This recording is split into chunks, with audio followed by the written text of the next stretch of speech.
For a very long time now, I have really been struggling with market structure until that I learned this one strategy that changed my entire view on market structure. But then I realized market structure doesn't even matter unless it's implied with liquidity concepts, which is today I'm going to teach you how to read liquidity easily, clean, no shortcuts, no BS.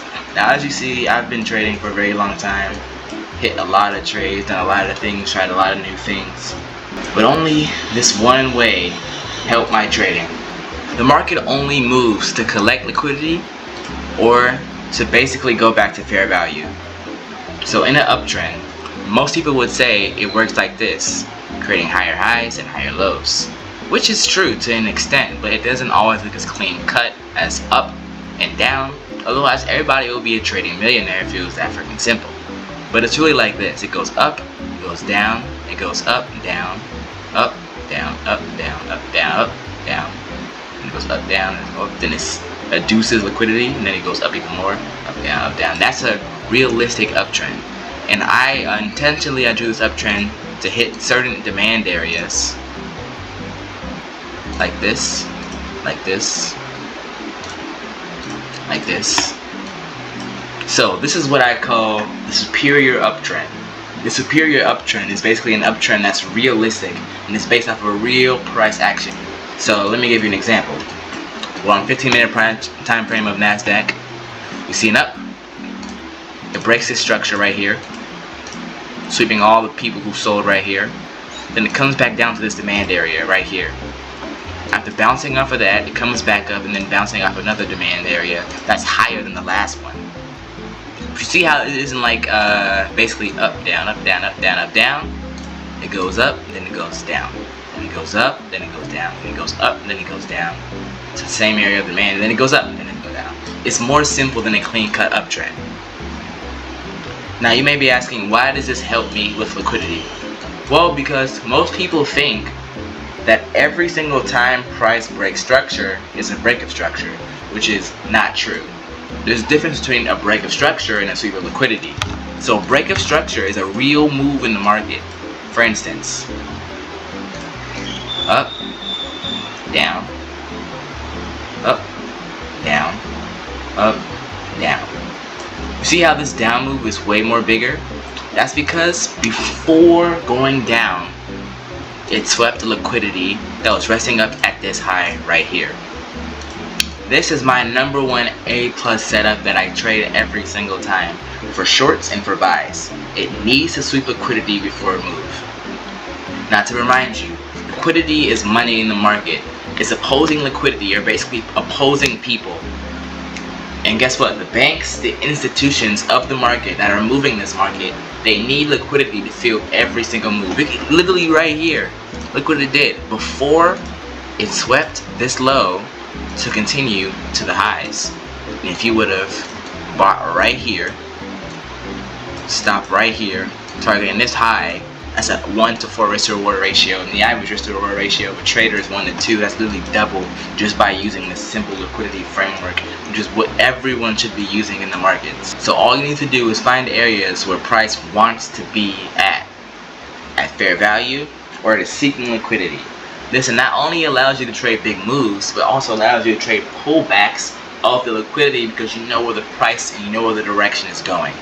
So before you trade, you always need to see a sweep of liquidity. And now remind you again, liquidity is just money in the markets. The banks need money, opposing money against them, losers, to win themselves, to have the best price. Now you may be wondering, well, why didn't the banks just go right here and go down? Because that is not the area of interest. It's not a bad price, don't get me wrong, but let's say you have hundreds and millions of dollars. Why would you want a worse price when you have the power to go to a higher area and then going down? This is what everyone calls either an inducement or a liquidity sweep. Now there is a difference between an inducement and liquidity sweep, but they are pretty freaking similar. But let's not get into that because that's complicated. So on NAS, we've been in a big uptrend for a very long time now after the comeback to the demand zone right here. taps it, beautifully goes up, creating higher highs and higher lows. And you can see even on these higher highs and higher lows, every time it went up, before it went up, it swept liquidity. Just like in my example, it goes up, it goes down, it goes up, it goes down, it goes up, it goes down. It's more simple than just... And you may be thinking, okay, it needs liquidity to be swept to move, that makes sense. But I don't know where the market's going to go, I don't know where it's going to move towards. Okay, and that's simple. Demand zones. Demand zones are premium areas of interest. They attract price. In every big move, there's a demand zone. This trade right here, 1 to 10 I took, it was hitting a demand zone. Now, you may be thinking, how did you even get this move? This demand zone was so huge. If you would have really just simplified it to this one candlestick on the 1 minute time frame, you would have probably gotten a better entry than me actually. Let's say on the first bullish candle close in the mid area of the demand zone, targeting this high, would have got you a 1 to 13 risk to reward ratio. Mine was only at 1 to 10 because I just didn't want to do all that technical analysis in 30 seconds. I wanted to get a clean entry and a quick entry. But you could have waited a longer time and you would have gotten a better risk to reward trade than me. But I mean, a win is a win. Come on, guys. Like, I'm not gonna get into that. And you can see before price went into my direction of a favorable direction, it swept liquidity. And liquidity lies at A, trendline areas, B, highs and lows, and C, demand zones. And guess what? I saw a demand zone right here. I knew everybody's gonna be like, oh yeah, the price is gonna go up. Look, it just had a beautiful reaction. Which is true, it had a good reaction. But not all demand zones are created equal. You see, this demand zone was actually a kill zone, is what I call it.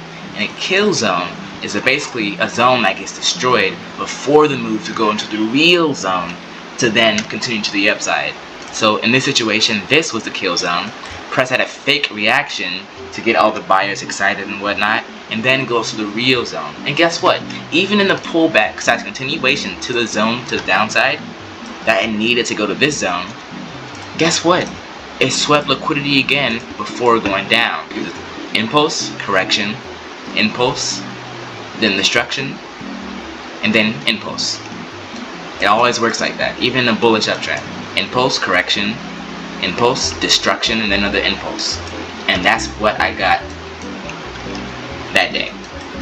It was actually a long time ago now that I remember it. So every move, you want to find an area of liquidity that works for you. So in this area of liquidity right here, which is a pretty complicated trade, but it's pretty simple if you really think about it. Price is hitting a demand zone, and you can see it's an up move. And every time you know it's an up move, it's creating higher highs and higher lows. Duh, I mean, come on. Basic stuff right here. If it's going higher, it's an uptrend. Duh, come on, bro. It's hitting this demand zone right here. And before it reaches this great demand zone, this untapped demand zone, it sweeps this low of liquidity. And now you may be thinking, okay, but why didn't it go to this demand zone right here? It swept this low of liquidity, so does that make it equal? No. And guess what? You could have traded this, and it would have been a beautiful trade. Put it at the bottom of the demand zone, because this is a riskier trade, because it's a pullback trade, and you would have aimed for this supply area. Now, why do you want to aim for a supply area in an uptrend?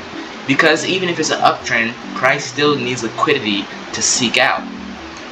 And it wants a better price. Right here is the better price. And we see as this demand zone was tapped, double tapped actually, but before an actual move, see here again, it sweeps liquidity. And then it breaks structure. Then it goes to a higher demand zone right here. And then it doesn't break structure, it comes back, it literally destroys everybody, and then it goes back up. But you see, as it went back up, this right here is a premium area of price. Not this right here. This is just a continuation of this right here. So this is a kill zone. It's fake. And then both of these areas, right here and right here, are the liquidity for our move to then take everybody out. See this beautiful demand zone. It sweeps this low of liquidity and then goes on this demand zone, sweeping that low and then continuing up. Now this is a little bit of a conundrum because I like to call these short-term demand zones. Short-term demand zones can work and can get you profit, but they will always go back down to the better area. So you can technically buy before it goes to the better area, you know, like, okay, let me just get a quick entry right here. You put at the bottom of this, then you could have targeted this 1 to 4, then you even could have actually targeted 1 to 10. But that's kind of a risky move because at any time it could literally turn on you. But hey, it works sometimes. But nonetheless, that would have probably your win rate would have went down, and that's, I mean, our goal was to win most of the time. So yeah, I just do it this way, but you can do whatever you want. I mean, who am I gonna stop? I'm not gonna stop you, pal. I'm giving you advice. You're the one who has to use it.